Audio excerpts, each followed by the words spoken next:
ተናስተን ተከብራችሁ የብሬዲዮ ቤተሰቦችና አድማጮች የዕለቱን ዜናዎችን እናሰማችኋለን። ዜናውን እናሰማችሁ ነው ተመስፋና ታምርግናን ባልንበት ሰዓት አቆጣጠር የዛሬ ሚያዝያ 30 ቀን 2018 ዓ.ም ዜናዎችን ከማሰማታችን በፊት አርዕስተ ዜናውን እናስቀድማለን።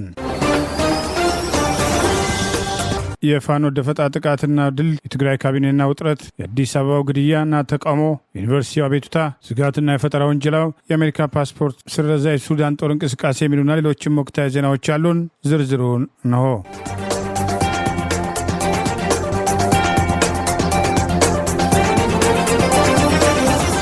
የአማራ ፋኖ ብሔራዊ ንቅናቄ ምኒልክ ዕዝ በሰሜን ወሎ አመራሩን ከነ ፓትሮሉ በቁጥጥር ስር ማድረጉን አስታወቀ። በተለያዩ ግንባሮች እየተወሰዱ ያሉ ወታደራዊ እርምጃዎች ተጠናክረው ቀጥለዋል። የአማራ ፋኖ ብሔራዊ ንቅናቄ ምስራቅ አማራ ቀጠና ምኒልክ ዕዝ 102ኛ ኮር ዛሬ ሚያዝያ 30 ቀን 2018 ይፋ እንዳደረገው በሰሜን ወሎ ዞን ራያ ቆቦ ወረዳ ልዩ ስሙ ሮቢት 01 ቀበሌ 49ኛ ክፍለ ጦር ቃኝ ጠላት ላይ ከባድ ጥቃት መፈጸምና አመራሩን ከነሙሉ ፓትሮል በመማረክ ታላቅ ጀብዱ ፈጽሞ ድል መቀዳጀታቸውን ገልጿል። አፋብን ወሎ ቤተ አማራ ምኒልክ ዕዝ ምስራቅ አማራ 102ኛ ኮር አካል የሆነው 49ኛ ክፍለ ጦር በሮቢት ከተማ በቅርብ ርቀት ከቀኑ 11 ሰዓት መሃል አስፓልት ላይ በወሰደው ድንገተኛ ጥቃት አንድ የብልጽግና ሆዳደር የፋይናንስ ኃላፊ እንዲሁም አንድ ተሽከርካሪ ከነ ሹፌሩ ጨምሮ መማረክ መቻሉን ገልጿል። የ102ኛ ኮር 49ኛ ክፍለ ጦር ቃኝ አናብስቶች በወሰዱት በዚህ ድንገተኛ ጥቃት በቁጥጥር ስር የዋለው የጠላት ላንድ ክሩዘር መኪና ሙሉ በሙሉ በጥቃቱ ተቃጥሎ ከጥቅም ውጭ መሆኑን ገልጿል። የአብይ አህመድ አምባገነን አገዛዝ የአማራ ፋኖን አጥፍቻለሁ ማለት የተሳሳተ ውዥንብር እያሰራጨ ቢሆንም አገዛዙ በአማራ ህዝብ ላይ የከፈተውን ጦርነት ተከትሎ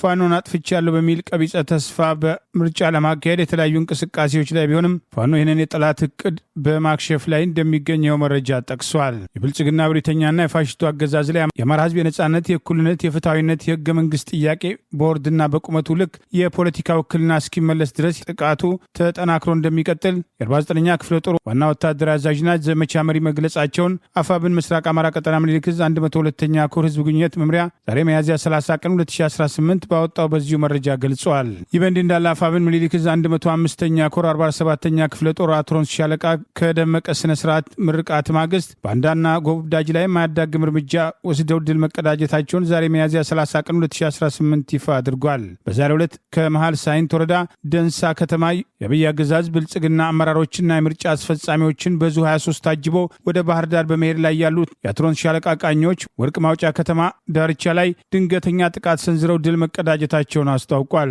የብልጽግናው አገዛዝ የመኖር ሰብአዊ መብቱን የገፋውን የአማራ ህዝብን በአፈሙዝ ያስፈራራ ምርጫን ተግባራዊ ለማድረግ እየተጋጋጠ ይገኛል ያለው ምኒልክ ዕዝ የአማራ ህዝብን በመድፍ በድሮን በመጨፍጨፍና ለሰማይ ለምድር የከበደ ግፍና ሰቆቃ እየፈጸመ ስለ ምርጫ ማሰቡና ለተግባራዊነቱም እንቅስቃሴ ማድረጉ ኦህዴድ ብልጽግና የነውረኞች ቁንጮ መሆኑን በተግባር አሳይቷል በማለት በአገዛዙ ላይ የሚወሰደው እርምጃ ተጠናክሮ እንደሚቀጥል አስታውቋል። በደፈጣ ጥቃቱ ከአገዛዙ ስልጣን አስጠባቂዎች ሁለቱ ሲደመሰሱ ከ9 በላይ መቁሰላቸውን ከቆሰሉት መካከል አንዱ የአገዛዙ ካድሬ ጭምር መሆኑን ጠቅሷል። በአማራ ህዝብ ላይ ጦርነት ለከፈተው አገዛዝ አፋሽ አጎንባሽ በመሆን በባንዳነት የተሰለፉ ከድርጊታቸው ሊቆጠቡ እንደሚገባ፣ ይህን ካላደረጉ ግን ፋኖ እየወሰደ ያለውን የተጠና እርምጃ አጠናክሮ እንደሚቀጥል አፋብን ምስራቅ አማራ ቀጠና ምኒልክ ዕዝ ዛሬ ሚያዝያ 30 ቀን 2018 ባወጣው ተጨማሪ መረጃ ገልጿል። ይህ በእንዲህ እንዳለ ምኒልክ ዕዝ 102ኛ ኮር 12ኛ ክፍለ ጦር ከሻለቃ አመራር በላይ ለሚገኙ የሰራዊቱ አባላት በደማቅ ሁኔታ ተሃድሶ ማድረጉን ዛሬ ባወጣው ተጨማሪ መረጃ ገልጿል። የተለያዩ አመራሮች በስፍራው ተገኝተው ንግግር ማድረጋቸውን የጠቀሰው መረጃ የምኒልክ ዕዝ ዋና ዘመቻ አርበኛ በለጠ ሸጋው ተራራው የህዝብ ልጅ ፋኖ ጤሳ ልሶ ድንጋይ ተንተርሶ በምድር ላይ ውድ የሆነውን ህይወቱን በመሰዋት ስግብግቡን አገዛዝ በአፈሙዝ ቋንቋ በልኩ በማናገራችን በአማራ ክልል እንደፈለገ እንዳይንቀሳቀስ አድርገነዋል ሲሉ መግለጻቸውን ይኸው መረጃ ጠቅሷል። የዛሬ 6 ዓመት በተናጠል በተደረገው አወዛጋቢ ምርጫ የተቋቋመው ምክር ቤት የትግራይ ክልል ፕሬዝዳንት አድርጎ የሾማቸው ዶክተር ደብረጽዮን ገብረ ሚካኤል የመጀመሪያዊ ካቢኔ ስብሰባቸውን ዛሬ ሚያዝያ 30 2018 ዓ.ም መቀሌ ከተማ ውስጥ ማካሄድም ጀመሩ። የክልሉ ጊዜያዊ ፕሬዝዳንት ሌተና ጀነራል ታደሰ ወረደ ጣንን በኃይል የመወሰድን እንቅስቃሴ እየተካሄደ ነው ሲሉም ቅሬታቸውን አሰሙ። ምክር ቤቱ ወደ ስራ እንዲመለስ ያደረገውን ህዝባዊ ወያነ ሓርነት ትግራይ ወይም ህወሓት ዛሬ ባወጣው መግለጫም የትግራይ መንግስትን የካቢኔ የመጀመሪያ ስብሰባ ማካሄዱን አስታውቋል። ምክር ቤቱ ባለፈው ማክሰኞ ስብሰባው ዶክተር ደብረጽዮን ስራ አስፈጻሚ ምክር ቤት ላይ አስፈላጊውን ማስተካከያ በማድረግ ስራቸውን እንዲያከናውኑ ውሳኔ ማስተላለፉን መዘገባችን ይታወሳል። በጸደቀው ውሳኔ ሀሳብ መሰረት የተሾሙት ፕሬዝዳንቱም ይህንን የማደርጉትም ስራ አስፈጻሚው ምክር ቤት ላይ አስፈላጊውን ማስተካከያ በማድረግ ስራቸውን እየሰሩ እንዲቆዩ እስከ ቀጣዩ የምክር ቤት ጉባኤ ድረስ መሆኑም ተገልጿል። ህወሓት በማህበራዊ ትስስር ገጹ እንዳጋራው በዚህ ስብሰባ ላይ የጊዜ አስተዳደሩ ምክትል ፕሬዝዳንት የሆኑት አማኑኤል አሰፋን ጨምሮ በሌተናል ጀነራል ታደሰም ካቢኔ አባላት የሆኑ ባለስልጣናት መሳተፋቸውም ተገልጿል። ዶክተር ደብረጽዮን በምክር ቤቱ በፕሬዝዳንትነት የተሾሙት በፕሪቶሪያው ሰላም ስምምነት መሰረት የተቋቋመውን ጊዜ አስተዳደር የሚመሩት ሌተናል ጀነራል ታደሰ ወረደ በስልጣን ላይ ባሉበት ወቅትም ሲሆን ፌዴራል መንግስቱ የሁለቱ ዓመቱን ጦርነት ያስቆመውን የግጭት ማቆሚያ ስምምነትን አፍርሷል በማለትም የሚከሰው ህወሓት በዚህ የተነሳም ጊዜ አስተዳደሩን ማፍረሱን ቀደም ሲል መናገሩ ይታወሳል። የሌተና ጀነራል ታደሰ ወረደ ጽህፈት ቤትም በማህበራዊ ትስስር ገጹ ባወጣው መልእክታቸው ተመርጠናል የሚሉ አካላትም ዛሬ በክልሉ ጊዜያዊ አስተዳደር የካቢኔ ስብሰባ አዳራሽም ስብሰባ ጀምረዋል። የካቢኔ ስብሰባው እየተካሄደ ያለው በጸጥታ አካላት ጥበቃም ስር ነው ብለዋል። እነዚህ አካላት በአመራርነት የተመረጡትም ችግሩ በውይይት እና የጋራ መግባባት እንዲፈታም የቀረበውን ጥሪ ወደ ጎን በመተው እንደሆነ የሌተና ጀነራል ታደሰ ወረደ ጽህፈት ቤትም አስታውቋል።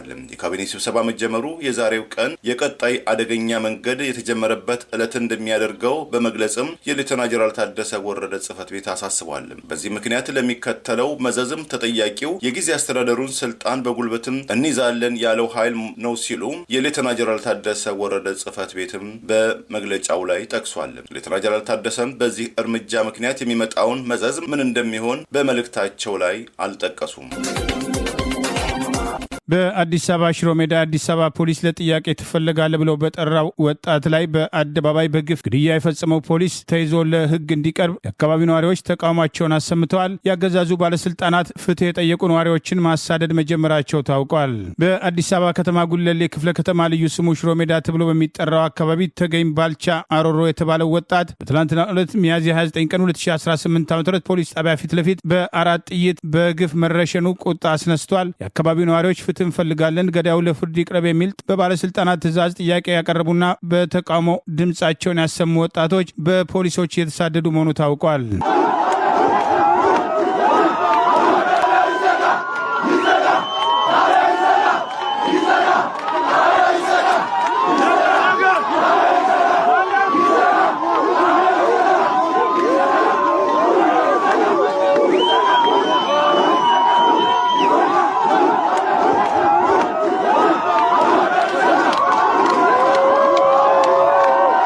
በግፍ የተረሸነው ወጣት ተገኝ ባልቻ ቀደም ሲል በሽሮ ሜዳ አካባቢ የሸማ ውጤቶችን በመነገድ የሚታወቅና ከራሱ አልፎ ለቤተሰቦቹ የሚተርፍ ቢሆንም በልማት ስም ሱቁ ፈርሶ ንብረቱ ከጠፋ በኋላ ለከፍተኛ ኪሳራና የስነ ልቦና ቀውስ ተዳርጎ መጠጥን የሙጥኝ ያለ ሲሆን ከወር በፊት ሞተር ተራ ተብሎ በሚጠራው አካባቢ ከአንድ የፖሊስ አባል ጋር በፈጠረው አለመግባባት ምክንያት ለቀናት ታስሮ የነበረ ሲሆን በስር ላይ እንዳለ አባቱ የተረዳው ወጣቱ ከእስር ቤት ወጥቶ አባቱን እንዲቀብር ያቀረበው ጥያቄ ተቀባይነት ያጣና በዋስትና ከተፈታ በኋላ የአባቱን መቃብር በመጎብኘት ሀዘኑ እየተወጣ በነበረበት ወቅት በፓትሮል የመጡ ፖሊሶች ለጥያቄ ትፈልጋለህ በሚል ወደ ጣቢያ ወሰዱት ሲሆን ትናንት ሚያዝያ 29 ቀን 2018 ወጣት ተገኝ ባልቻ ጣቢያ እንደደረሰ ቀደም ሲል ከሟች ጋር ጸብ የነበረው ፖሊስ በአራት ጥይት በጠራራ ፀሐይ በግፍ የረሸነው ሲሆን ሽሮ ሜዳ በሚገኘውና 02 ጣቢያ ተብሎ በሚጠራው ጣቢያ ፊት ለፊት ግድያው ከተፈጸመ በኋላ ገዳዩ በቁጥጥር ስር አለመሆኑን ተከትሎ ዛሬ አካባቢው ነዋሪዎች የሟች ቤተሰብና ጓደኞች ሳይቀር በአደባባይ ፍትህ እንፈልጋለን፣ ገዳዩ ለፍርድ ይቅረብ የሚል ጥሪ ያቀረቡ ቢሆንም በእንቅስቃሴ የተሳተፉ ወጣቶችን ፖሊስ እያሳደደ መሆኑን ማምሻውን ያገኘነው መረጃ ይገልጻል።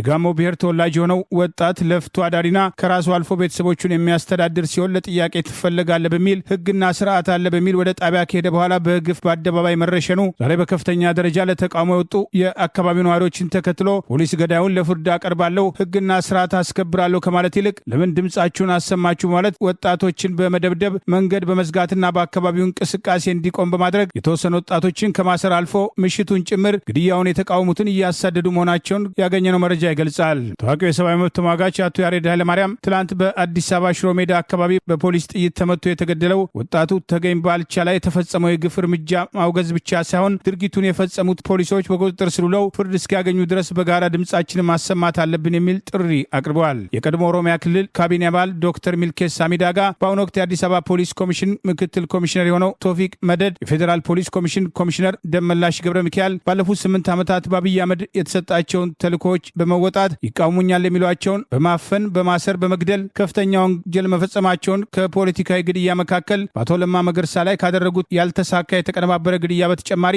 የአርቲስት ሃጫሉ ሁንዴሳ ግድያና በአዲስ አበባ በቡራዩ የጋሞ ተወላጆች ላይ የተፈጸመው ጭፍጨፋ በእነዚህ የስራ ኃላፊዎች የተመራ እንደነበር በቅርቡ በሰጠው ምስክርነት መግለጹ አይዘነጋም። ለማ ላይ ግድያ ሙከራ ያደረገው በእነኚህ በቶፊቅና በደመላሽ ትዕዛዝ ለማን ለመግደል የሞከረ ልጅ ብሔራዊ ደህንነት ኦፊሰር ሆኖ እንዲመደብ አደረገ።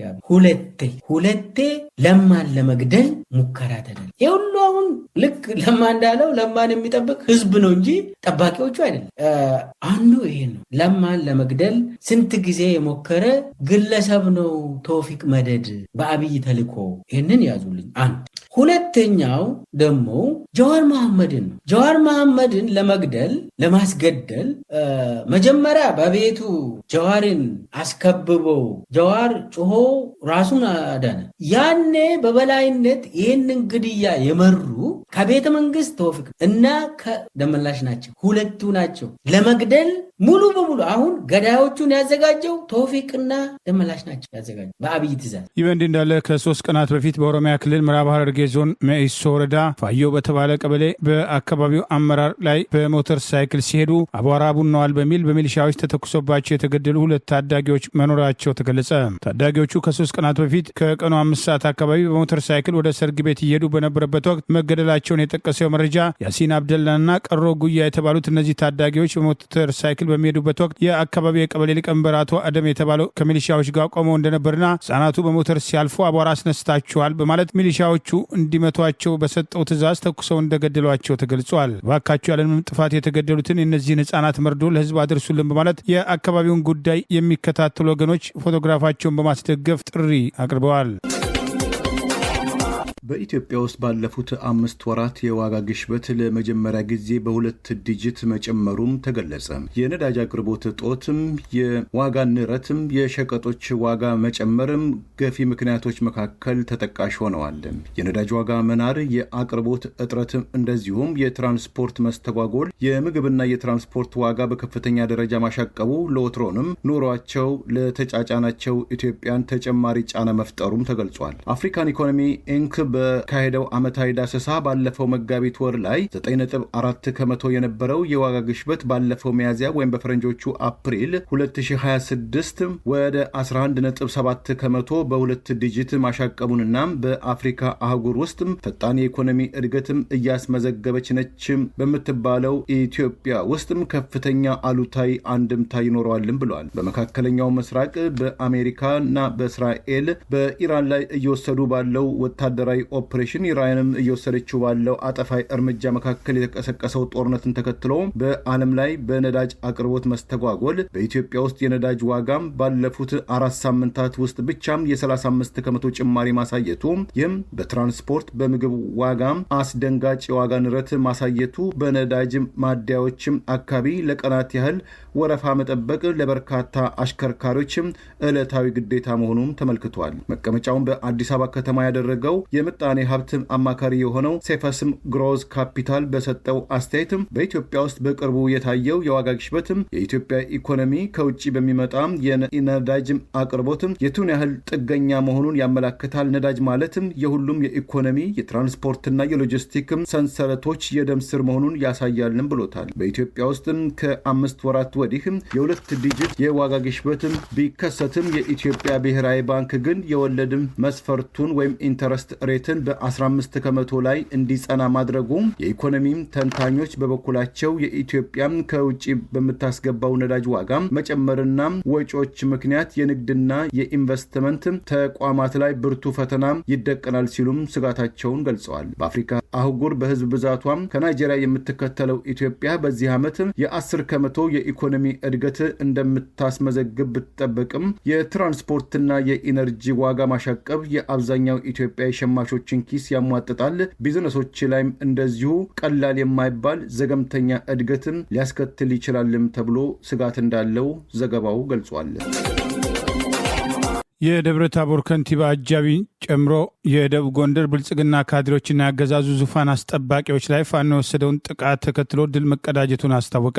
የአማራ ፋኖ ብሔራዊ ንቅናቄ ጎንደር ጠቅላይ ግዛት በላይዝ ሜጀር ጀነራል ውባንታ ባተ ኮር ስር የሚገኘው ሜጀር ጀነራል ውባንታ ባተ ተወርዋሪ ክፍለ ጦር ቃኝ መሐንዲስ እና የጉና ክፍለ ጦር ገብረ መስቀል ብርጌድ በቅንጅት ዛሬ ሚያዝያ 30 ቀን 2018 በጠላት ላይ የወሰዱትን እርምጃ ተከትሎ የደቡብ ጎንደር ብልጽግና ካድሬዎችና ያገዛዙ ዙፋን አስጠባቂ ሰራዊቶች ላይ ሰብአዊና ቁሳዊ ኪሳራ ማድረሳቸውን አስታውቋል። የአገዛዙ ስልጣን አስጠባቂ ሰራዊት ከባህር ዳር ወደ ወረታ ደብረ ታቦርና ከደብረ ታቦር ወደ ወረታ የዞንና የክልል ብልጽግና ካድሬዎችን አጅቦ በሚንቀሳቀስበት ወቅት ዛሬ ሚያዝያ 30 ቀን 2018 የሜጀር ጀነራል ውባንታ ባተ ተወርዋሪ ክፍለ ጦር ከቀኑ 7 ሰዓት እስከ ምሽት 12 ሰዓት ከ45 ድረስ ከዓለም ሳጋ እስከ ቆለይና ኮና ድረስ ጠላትን በተናበበና በተቀናጀ መንገድ መድረሻ በማሳጣት ድል መቀዳጀታቸውን አስታውቋል። የሜጀር ጀነራል ውባንታ ባተ አንደኛ ኮር ህዝብ ግንኙነት ኃላፊ አርበኛ ሀቅ ያለው ጸጋ ዛሬ ሚያዝያ 30 ቀን 2018 የነበሩ ወታደራዊ ውሎችን አስታኮ ባወጣው በዚህ መረጃ አገዛዙ ከ6 ቀናት በፊት በዚህ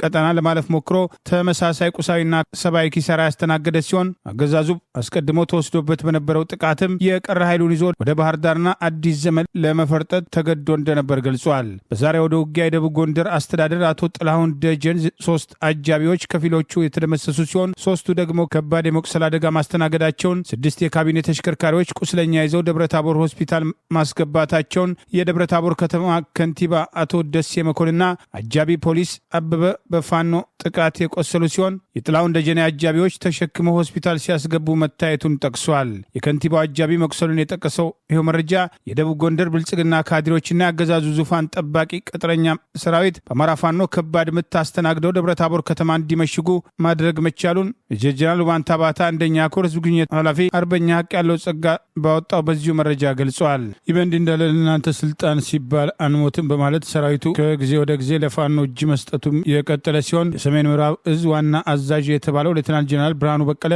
የሰራዊት ስነ ልቦናና ግንባታ ሙያተኞች በሙያው የተቋሙን ራዕይ ማሳካት አለባቸው ማለት የአገዛዙ ስልጣን አስጠባቂ ጦር ሚዲያና ኮሚኒኬሽን ማዕከል ባዘጋጀው የስነ ልቦና ግንባታና ስልጠና ላይ መናገሩ ተዘግበዋል። ብርሃኑ በቀለ በአማራ ህዝብ ላይ ጦርነት በታወጀ ማግስት በጎንደር የተለያዩ መድረኮችን በማድረግ ካድሬዎችን ሳይቀር ለምን እኛ ብቻ እንሞታለን አብራችሁን ሙቱ ብሎ እስከ መጠየቅ የደረሰ ሲሆን የኦሮሞ ብልጽግና ፓርቲን አጀንዳ ለማስፈጸም በአማራ ህዝብ ላይ የከፈቱትን ጦርነት ተከትሎ በተደጋጋሚ ለሚደርስባቸው ሽንፈት እንደ ሌሎቹ ያገዛዙ ጀኔራሎች ሁሉ ብርሃኑ በቀለም ወቀሳ የሚቀርብበት ቢሆንም ጊዜው የኛ ነው ጦሩም የኛ ነው በሚል አመለካከቱ በተደጋጋሚ ወቀሳ የሚቀርብበትና ትከሻው ላይ ያለው ማድረግ የማይመጥነው ለህዝብ ከፍተኛ ጥላቻ ያለውና በተደጋጋሚ በቀጠናው በሰላማዊ ሰዎች ላይ ጭፍጨፋ እንዲፈጸም ጭምር በማዘዝ በጦር ወንጀል ይጠየቁ ከሚባሉ ያገዛዙ ስልጣን አስጠባቂ ወታደራዊ አዛዦች ተርታ የሚሰለፍ መሆኑ በተደጋጋሚ በወቀሳ ስሙ ሲነሳ ቆይተዋል። የአማራ ፋኖ ብሔራዊ ንቅናቄ ይፋ ያደረገውን የምህረት አዋጅ ተከትሎ ያገዛዙ ስልጣን አስጠባቂ ወታደሮች ለአብይና ጓዶቹ ስልጣን ሲባል ህይወታችንን አናጣም በሚል በተደጋጋሚ ለፋኖ እጃቸውን እየሰጡ ሲሆን ሰራዊቱ የመዋጋት ሞራል እንደሌለውና ለእርስ በርስ ጦርነት ሳይሆን ለሀገር ዳር ድንበር ነው እየሰለጠን የሚሉ ቁጭቶች ጭምር እንዳላቸው በፈቃደኝነት እጃቸውን የሰጡትና የተማረኩትም ተመሳሳይ አስተያየት ሲሰጡ መቆየታቸው አይዘነጋም። የደብረ ማርቆስ ዩኒቨርሲቲ አገዛዙ በምርጫ ሰበብ 7 የኮሌጅ መምህራንና 28 ተማሪዎችን በደህንነት ሰዎች አፍኖ ፖሊስ ጣቢያ ማሰሩን በመቃወም መግለጫ ወጣ። የደብረ ማርቆስ ፖሊቴክኒክ ኮሌጅ በምርጫ ሰበብ አላግባብ የታፈኑ 7 የኮሌጁ መምህራንና 28 የተቋሙ ተማሪዎች በምስራቅ ጎጃም ዞን ፖሊስ መምሪያ የደህንነት ሰዎች በትላንትናው ዕለት ከኮሌጁ ቅጥር ግቢ ውስጥ ተወስደዋል በማለት ድርጊቱን ተቃውሞ ዛሬ ሚያዝያ 30 ቀን 2018 ባወጣው መግለጫ ጠቅሷል። የትምህርት ተቋማት ለማንኛውም የፖለቲካ እንቅስቃሴ ማስፈጸሚያነት እንደማይውሉ እየታወቀ ባለፉት 30 ቀናት ውስጥ በኮሌጁ ግቢ ተማሪዎችን፣ መምህራን እንዲሁም የአስተዳደር ሰራተኞችን በግዳጅ ከ5 እስከ 7 የሚደርሱ የምርጫ ካርድ በተለያዩ ስሞች እንዲያወጡ በመገደዳቸው ተቋማችን ይህ ተግባር እንዲቆምለት ለሚመለከተው አካል ጥያቄ ማቅረባችን ይታወሳል ሲል ገልጿል። በተደጋጋሚ በተጻፈልን ደብዳቤ መሰረት በኮሌጁ ውስጥ የምርጫ ካርድ የወሰዱና ያልወሰዱ መምህራን፣ ሰራተኞችና ተማሪዎችን ለይተን ሪፖርት እንድናቀርብ በመጠየቃችን ሂደቱ ያልተገባ ህገወጥ በመሆኑ ተቋሙ በምርጫ ሂደቱ በቀጥታ እንዲሳተፍ እየተገደደ መሆኑና ለሚመለከተው አካል ብናሳውቅም አጥጋቢ ምላሽ በማጣታችን ምርጫ ካርድ የወሰዱና ያልወሰዱ መምህራን፣ ሰራተኞችና ተማሪዎችን ለይተን በስም ዝርዝር አሳውቀናል ሲል ገልጿል። ይህ በእንዲህ እንዳለ ትላንት ሚያዝያ 29 ቀን 2018 ዓ.ም የብልጽግና ፓርቲ በደብረ ማርቆስ ከተማ በጠራው የምርጫ ቅስቀሳ አልተሳተፋችሁም፣ የምርጫ ካርድም አላወጣችሁም የተባሉ 7 የኮሌጃችን መምህራንና 28 ተማሪዎች በደህንነት ሰዎች ታፍነው ተወስደዋል ሲል ገልጿል። በተደጋጋሚ ኮሌጁን ለምርጫ ማስፈጸሚያነት ከመጠቀም ባለፈ መምህራን፣ የአስተዳደር ሰራተኞችና ተማሪዎች በመንግስት የጸጥታ ኃይሎች ሲንገላቱ ቆይተዋል። የደብረ ማርቆስ ከተማ አስተዳደር ፖሊቴክኒክ ኮሌጅ ከተቋቋመለት ዓላማ ውጭ እንዲንቀሳቀስ መደረጉን አጥብቀን እየተቃወምን በቁጥጥር ስር የዋሉ መምህራንና ተማሪዎች እንዲለቀቁ እንጠይቃለን። መላው ህዝባችን ከተቋሙ ጎን እንዲቆም ጥሪ እናቀርባለን ሲል የደብረ ማርቆስ ፖሊቴክኒክ ኮሌጅ አስታውቋል። የደብረ ማርቆስ ቴክኒክ ኮሌጅ ህገወጥ የአገዛዙን ተግባራት በይፋ በመቃወም ምርጫ ቦርድ ሳይቀር ህገወጥ ነው ያለውን በኮሌጆች፣ ጤና ጣቢያዎች፣ ወታደራዊ ካምፖችና ፓርቲ ጽህፈት ቤቶች ሳይቀር በአሁኑ ወቅት ምርጫ መዘግባለሁ በሚል ከፍተኛ ወንጀል እየሰራ ያለውን አገዛዝ ሌሎች ኮሌጆችም በተመሳሳይ ሁኔታ ሊቃወሙና ህገወጥ ተግባራቱን እምቢ ሊሉ እንደሚገባ ጥሪ እየቀረበ ይገኛል። የኢትዮጵያ ሰብአዊ መብት ኮሚሽን ኢሰማኮ ሳይቀር ትላንት ባወጣው መግለጫ አገዛዙ በፓርቲ ጽህፈት ቤት ጨምሮ የምርጫ ምዝገባ ሊካሄድባቸው በማይገቡ ወታደራዊ ተቋማት፣ ትምህርት ቤቶች፣ ጤና ጣቢያዎችና ሌሎችም በምርጫ ህጉ የተከለከሉ ቦታዎች ላይ ምርጫ እንመዘግባለን በሚል ካርድ እያደሉ መሆናቸውን ያጋለጠ ሲሆን በአገዛዙ ቁጥጥር ስር ያለው ምርጫ ቦርድ ይህ ሁሉ ህገወጥ ተግባር እየተፈጸመ የምርጫውን ድራማ ለማስፈጸም ቆርጦ መንቀሳቀሱ ስርዓቱ ብቻውን ሮጦ የሚያሸንፍበት ህገወጥ ምርጫ በየደረጃው እየተጋለጠ መሆኑ በሚወጡ ሪፖርቶች እየተገለጸ ይገኛል። የአማራ ህዝብ ጦርነት የከፈተበትን አገዛዝ በምርጫ ድራማ ስም ዳግም ገዳዩን ስልጣን ላይ ማስቀጠል እንደማይፈልግ በተለያዩ አካባቢዎች በተቃውሞ ድምፁን ከማሰማት አልፎ ፋኖ በተቆጣጠራቸው በርካታ ነጻ አካባቢዎች በአራቱም ቀጠናዎች በተደረጉ ህዝባዊ መድረኮች ህዝቡ የዘር ማጥፋትና የጦር ወንጀል እየፈጸመበት ያለው በአብይ አህመድ የሚመራው አገዛዝ በምርጫ ስም ስልጣኑ እንዲያጠናክር እንደማይፈልግና ምርጫው ህገወጥ መሆኑን በድሮን የሚደበድበንን የሚጨፈጭፈንን አገዛዝ አንመርጥም፣ በእኛ ስም ምርጫ ሊካሄድ አይገባም የሚል አቋሙን ማንጸባረጉ አይዘነጋም። የአማራ ፋኖ ብሔራዊ ንቅናቄ በአማራ ክልል የትኛውም አካባቢ የአገዛዙን ህገወጥ ምርጫ ለማስፈጸም በሚንቀሳቀሱ ላይ የማያዳግም እርምጃ እንደሚወስድና በአማራ ህዝብ ላይ ጦርነት ያወጀው አገዛዝ በምርጫ ስም ስልጣኑን ሊያስቀጥል እንደማይችል ማስጠንቀቂያ ያወጣ ሲሆን ዝናብ እየዘነበ ምርጫ ሊካሄድ አይችልም በሚል በውጭ ሀገራትም የተቃውሞ ሰልፍ እንቅስቃሴ የተጀመረ ሲሆን ሰልፉ በተለያዩ ከተሞች ተጠናክሮ እንደሚቀጥል ይፋ ሆኗል። ሰሞነኛ ፖለቲካዊ ውጥረት በነገሰባትም በትግራይ ክልል ሰማይ ላይ ለሁለተኛ ጊዜም ተዋጊ የጦር አውሮፕላን ማንዣበቡ ተሰማ። የአካባቢው ዓይን እማኞችም እንደገለጹት ዛሬ በመቀሌ ከተማ የሰዓት አቆጣጠር ከጠዋቱ 5 ሰዓት ተኩል አካባቢ ንብረትነቱ የኢትዮጵያ አየር ኃይል መሆኑ የተገመተም የጦር ጀትም አውሮፕላን በመቀሌ ከተማ ሰማይ ላይ ዝቅ ብሎ በመብረር ባሰማው ከፍተኛ ድምፅ በአካባቢው ማህበረሰብ ዘንድ ምን ሊከሰት ይሆን የሚል ብርቱ ስጋት መሰማቱም ታውቋል። ባለፈው ማክሰኞ የህዝባዊ ወያኔ ሓርነት ትግራይ ህወሓት ማዕከላዊ ኮሚቴ በፕሪቶሪያው የሰላም ስምምነት የፈረሰውን የክልሉ ምክር ቤት ዳግም ነፍስ በመዝራትም የፕሪቶሪያው የሰላም ስምምነት በይፋ መፍረሱን የሚያሳይና በህግም የተመረጠ የተባለውን ምክር ቤት እንቅስቃሴውን እንዲያከናውን መወሰኑን ተከትሎ መነሻቸው በውል ያልተገለጸ ነገር ግን የኢትዮጵያ አየር ኃይል ንብረት መሆኑ የተነገረው የጦር አውሮፕላን በመቀሌ ከተማ ላይ ማንዣበቡ በወቅታዊ የትግራይ ፖለቲካዊ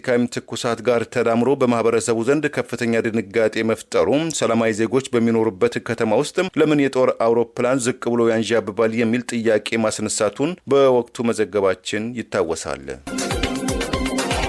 በኦርቶዶክስ ቤተ ክርስቲያንና ምዕመናን ላይ የሃይማኖት አባቶች ላይ የሚደርሱ ጥቃቶችን በአደባባይ በመቃወም በማህበራዊ አገልግሎቱ በጎ ድርጊቶችን የሚፈጽመው ወጣት አላግባብ ከታሰረ 13 ቀን በኋላ ፍርድ ቤት እንዲፈታ ትዕዛዝ የሰጠ ቢሆንም ወደ ሌላ ቦታ ታፍኖ መወሰዱን ከአርባ ምንጭ ቤተሰቦቹ ባቀረቡት ቅሬታ ገልጸዋል። በግፍ እስር ላይ የሚገኙት የፖለቲካ እስረኞቹ የምክር ቤት አባላት እና አቶ ዮሐንስ ባለው በቅሊንጦና አባ ሳሙኤል እየደረሱ ስላሉት ችግሮች ለፍርድ ቤት ገልጸው አቤት ብለዋል። በኢትዮጵያ ኦርቶዶክስ በኦርቶዶክስ ተዋሕዶ ቤተክርስቲያን ላይ የሚወሰዱ ጥቃቶችን በመቃወም ማህበራዊ አገልግሎቶች በመፈጸም በበጎ ተግባሩ የሚታወቀው የአርባ ምንጭ ነዋሪ የሆነው ኩኔ ደምላሽ ከ13 ቀናት በፊት ሚያዝያ 15 ቀን 2018 ለጥያቄ ትፈለጋለህ በሚል ሁለት ሲቪል በለበሱ ሰዎችና አንድ የደንብ ልብስ ለለበሰ መደበኛ ፖሊስ ተይዞ በግፍ ታስሮ የቆየ ሲሆን ፍርድ ቤት እንዲፈታ ትዕዛዝ የሰጠ ቢሆንም የፍርድ ቤትን ትዕዛዝ ባለማክበር ባለስልጣናቱ በሌሊት ወደ ሌላ ቦታ ማዛወራቸውን ቤተሰቦቹ አረጋግጠዋል። ከዚህ ቀደም በተደጋጋሚ ሲታሰርና ሲፈታ የቆየው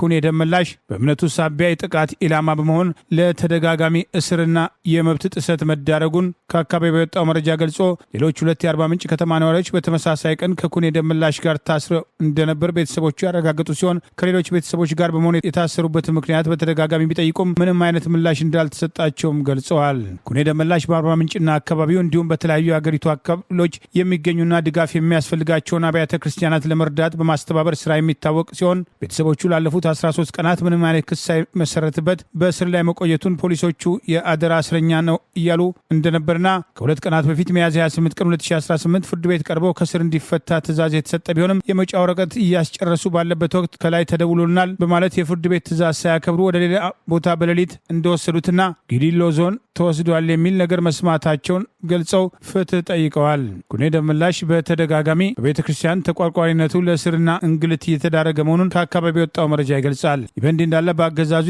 በግፍ እስር ላይ የሚገኙት የምክር ቤት አባላቱና አቶ ዮሐንስ በኋላው መዝገብ ከተካተቱት 16 የፖለቲካ እስረኞች መካከል 13ቱ ትላንት ሚያዝያ 29 ቀን 2018 በፌዴራል ከፍተኛ ልደታ ምድብ ሁለተኛ የህገ መንግስትና ጸረ ሽብር ችሎት ቀርቦ የነበረ ሲሆን በተደጋጋሚ የፍርድ ቤቱ ትዕዛዝ ያላከበረው የቅሊንጦ ማረሚያ ቤት ኃላፊ ምክትል ኮማንደር ጣሰው ግዛውም በዕለቱ መገኘቱን አውሎክሰን አንድነት በላከው ዘገባ ጠቅሷል። የፍርድ ቤቱ ትዕዛዝ በተደጋጋሚ በማጠፍ የቅሊንጦ ማረሚያ ቤት ኃላፊ ምክትል ኮማንደር ጣሰው ግዛው በችሎት ተገኝቶ በስራ መደራረብ ምክንያት በቀደሙ ቀጠሮች ያልተገኘውን በማለት በፖለቲካ እስረኞቹ የፍርድ ቤት ትዕዛዝ ተጥሶ እንደማይከበርላቸው ከቤተሰብ ጋር ግንኙነት ከመጽሐፍና ከሽፍን ጫማ ጋር በተያያዘ በተከሳሾችና በቤተሰቦቻቸው ላይ ያጋጠመው ያሉ የመብት ጥሰትና አገልግሎት አሰጣጥ ችግር በአቤቱታ የቀረበ ቢሆንም የምክር ቤት አባላት አቶ ዮሐንስ ቧያለው፣ አቶ ክርስቲያን ታደለና ዶክተር ካሳ ተሻገር እንዲሁም ከአባ ሳሙኤል ማረሚያ ቤት ምርጌታ በላይ አዳሙ፣ እነ ሻምበል አድማሱ አለሙ፣ እነ ሙልጌታ አገዘው በቅሊንጦና በአባ ሳሙኤል ያገዛዙ እስር ቤቶች ስላለ ሁለንተናዊ ችግር አስተያየት በችሎት ማቅረባቸውን ይኸው ዘገባ ጠቅሷል። በቅሊንጦ ያለው የዋና ጸጥታ ችግር በምርመራ ወቅት በፖሊስ በደረሰበት ድብደባ የተነሳ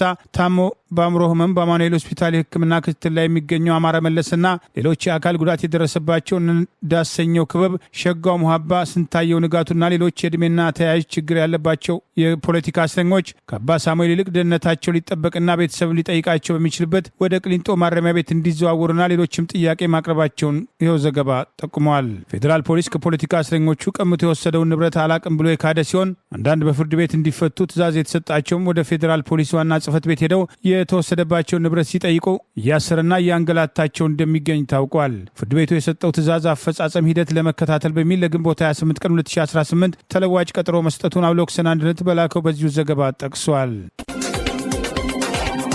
በአንድ ወቅት የበርካታ ኢትዮጵያንና ማህበራዊ መገናኛ ብዙሃንን መነጋገሪያ ርዕስ የነበረችው በረከት ወርቁ አደራ ወይም በረከት ገበሬዋ የብልጽግና ፓርቲም ከኔ ወሰደ እንጂ እኔ ከብልጽግና ፓርቲ ወይም ከመንግስት ምንም ወስጄም ተጠቃሚም አልሆንኩም አለች።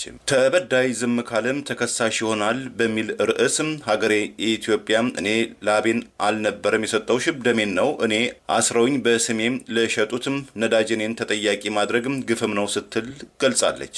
ሀገሬ ግን እውነት በጣም አዘንኩብሽ ያለችው በረከትም ተቀይሜሻለሁም ከሰለጠነ ከሀብታም ሀገር መጥቼም ድቅድቅም ያለ ጫካ ውስጥም ዝቅ ብዬም ስራ ለሰራሁበትም ለሴቶች እህቶችም ኩራትም ሆንኩኝም ስትል ገልጻለች።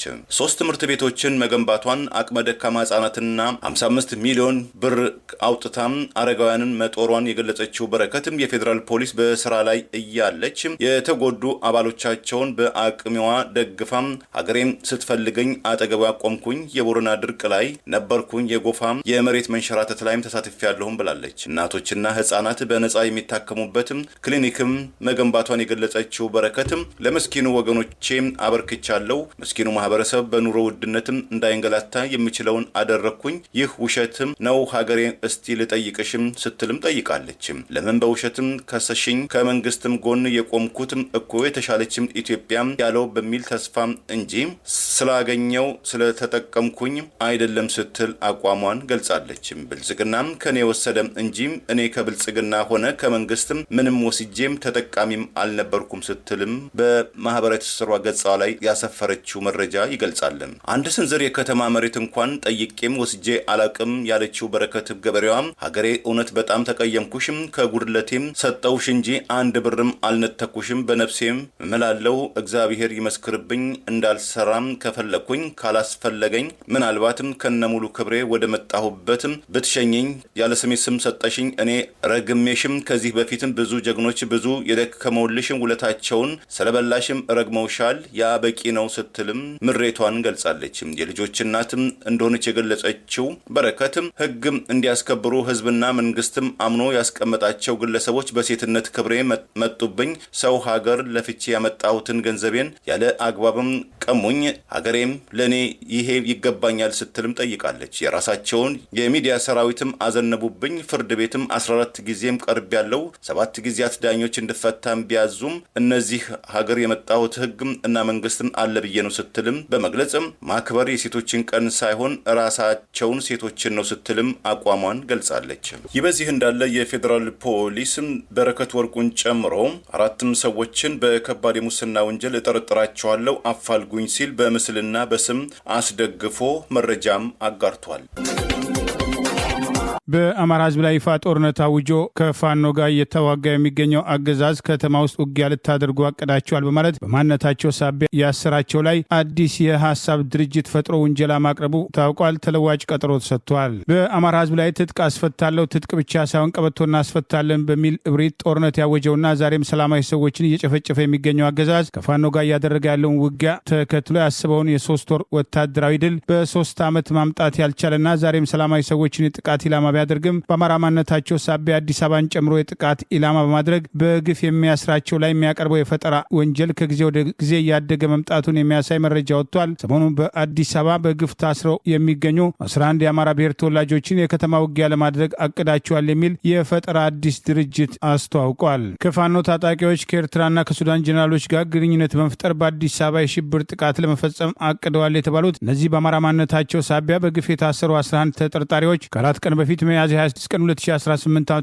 ፌዴራል ልደታ ምድብ ችሎት መቅረባቸውን የሚጠቅስ መረጃ ያወጣ ሲሆን በግፍ ከታሰሩት የፖለቲካ እስረኞች መካከል ጀነራል አስናቀው አብርሃም መሐመድ፣ አያሌው ሞላና ቀሲስ ክንዳለም አሻግሬን ጨምሮ 11 ተጠርጣሪዎች አዲስ አበባን በ4 ወታደራዊ ቀጠናዎች መከፋፈል ከታጣቂዎች ጋር በመቀናጀት ከሱዳንና ከኤርትራ ጋር ግንኙነት በመፍጠር በአዲስ አበባ የከተማ ውስጥ ውጊያ ሲያዘጋጁ ነበር የሚል የተለመደ ውንጀላ ማቅረቡ ታውቋል። በአገዛዙ ቁጥጥር ስር ያለው ፍርድ ቤት የፖሊስን ምርመራ አይቼ ትዕዛዝ እሰጣለሁ በሚል ለግንቦት 3 ቀን 2018 ዓ.ም ተለዋጭ ቀጠሮ መስጠቱ የታወቀ ሲሆን አገዛዙ ከዚህ ቀደም በግፍ ያሰራቸውን የአማራ ብሔር ተወላጆችን ጨምሮ የፖለቲካ እስረኞች ላይ መንግስት ለመገልበጥ ተዘጋጅታችኋል፣ መንግስትን በኃይል ለማጣል አስባችኋል የሚሉ የተለመዱ ውንጀላዎችን ያቀርብ የነበረ ሲሆን አልፎ አልፎ ተመሳሳይ ውንጀላዎች ቀደም ሲል ህወሓት የፌዴራል መንግስቱም በተቆጣጠረበት ወቅት በፖለቲካ እስረኞች ላይ ተመሳሳይ ውንጀላ ያቀርብ የነበረ ሲሆን በቅርቡ እንኳን በቁጥጥር ስር የዋሉ አንድ ሃይማኖት አባትን ከአልሸባብ ጋር ግንኙነት አላቸው የሚል ተራ ውንጀላ በፍርድ ቤት እስከ ማቅረብ የደረሰበትና በመቶ የሚቆጠሩ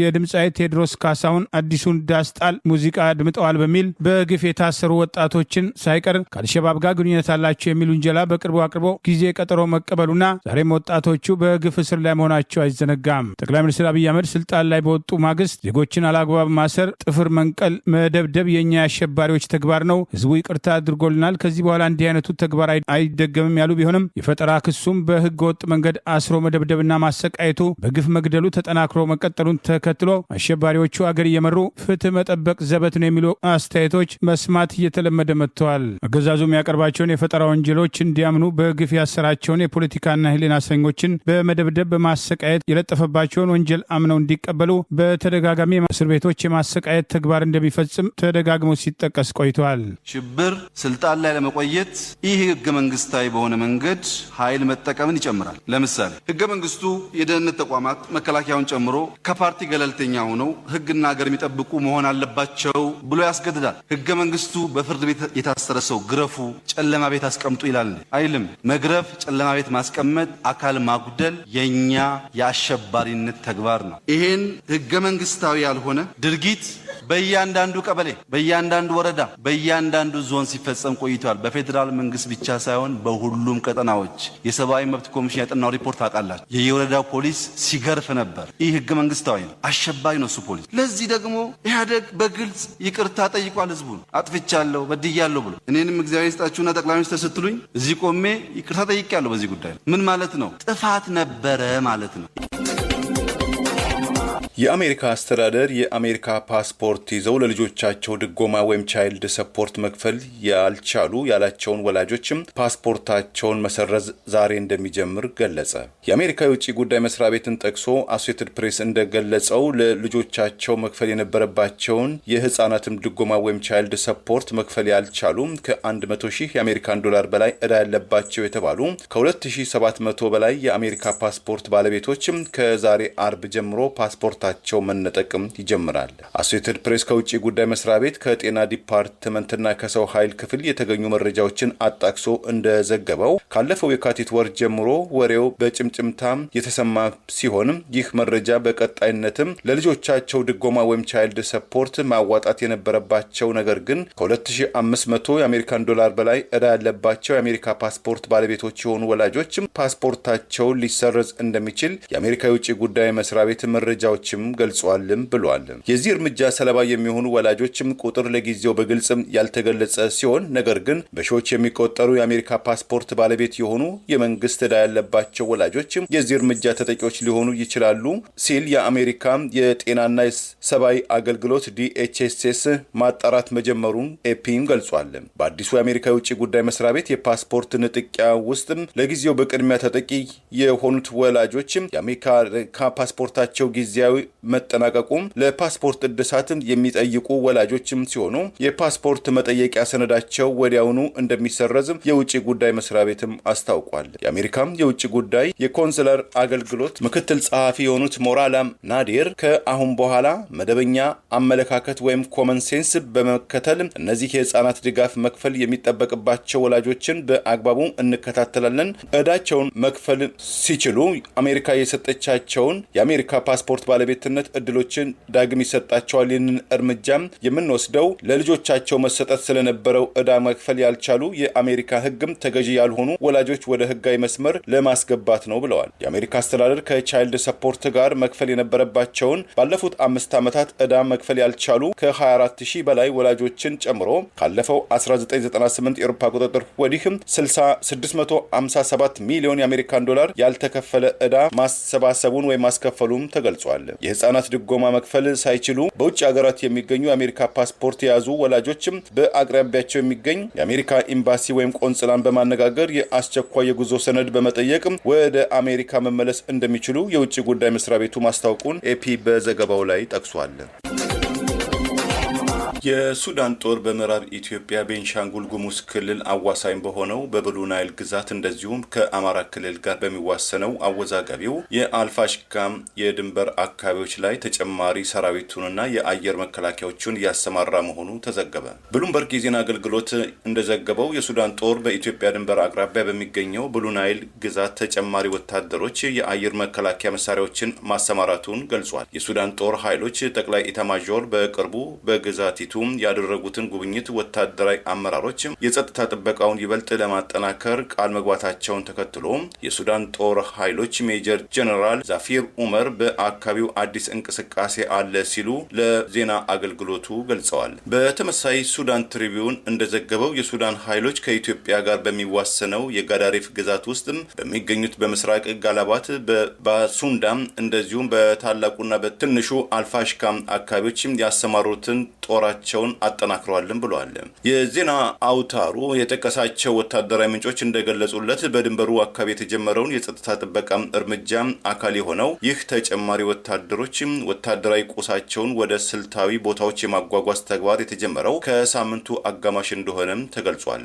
የወታደራዊ ዝግጅት የተጀመረው ሱዳን በካርቱም ዓለም አቀፍ አውሮፕላን ማረፊያና በሌሎችም ስፍራዎች ላይ ለተሰነዘረባት የድሮን ጥቃት ኢትዮጵያና የተባበሩት አረብ ኤሚሬቶች እጃቸው አለበት በሚል ክስ ካቀረበች ከጥቂት ቀና በኋላ መሆኑም ተመልክቷል። የሱዳን የውጭ ጉዳይ ሚኒስትር ሞሐዲን ሳሊም እና የጦር ኃይሉ ቃል አቀባይ አሲም አዋድ ባለፈው ሚያዝያ 26 2018 ባወጡት የጋራ መግለጫ በጥቃቱ ጥቅም ላይ የዋሉት ድሮኖች መነሻቸው ከኢትዮጵያ አማራ ክልል ባህር ዳር አውሮፕላን ማረፊያ መሆኑን የሚያረጋግጥ አስተማማኝ ማስረጃ በካርቱም እጅ ይገኛልም ብለዋል። ኢትዮጵያም የቀረበባትን ክስ መሰረተ ቢስም ስትል ውድቅ ያደረገች ሲሆን በሱዳን እየተካሄደ ካለው ግጭት ጋር ተያይዞ ከሚሰነዘሩም ቀስቃሽ ንግግሮች እንዲቆጠቡም አሳስባለች። ቀደም ሲል የኢትዮጵያ የውጭ ጉዳይ ሚኒስትር ባወጣው መግለጫ አዲስ አበባ የቀረበባትን መሰረተ ቢስ ክስም አትቀበልም ሲልና በተቃራኒው ሱዳን የኢትዮጵያን ተቃዋሚ ኃይሎችን በተለይ የህዝባዊ ወያኔ ሓርነት ታጣቂዎችን ታሰለጥናለች ወይም ታስታጥቃለች ሲል መወንጀሉን ተከትሎ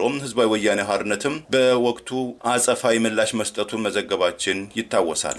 ለዛሬ ያሉን ዜናዎች እነዚህ ናቸው። ዜና ውስጥ አደምጡ ለቆያቸው የህብር ሬዲዮ ቤተሰቦችና አድማጮች ምስጋናችን ድረሳችሁ። የህብር ሬዲዮ ኦፊሻል የዩቲዩብ ቻናላችንን ሰብስክራይብ ያላደረጋችሁ ሰብስክራይብ በማድረግ በተጨማሪም የደወል ምልክቱን በመጫን የህብር ሬዲዮ ቤተሰብ እንድትቀላቀሉ በአክብሮት እንጋብዛለን። እንደ ወትሮ ሁሉ የህብር ሬዲዮ ቤተሰቦች ፕሮግራሞቻችንን ላይክ በማድረግ ሼር በማድረግ አስተያየቶቻችሁን በመስጠት አብሮነታችሁን እንድትገልጹ በአክብሮት እንጠይቃለን። ከቻናላችን በተጨማሪ በኢትዮጵያ በአማራ ሳት የሳተላይት ስርጭት ኢቢሲ ቴሌቪዥን በሚሰራጭበት ታገኙናላችሁ። የአክብሮት ምስጋናችን ይድረሳችሁ። ቸር እንቆይ።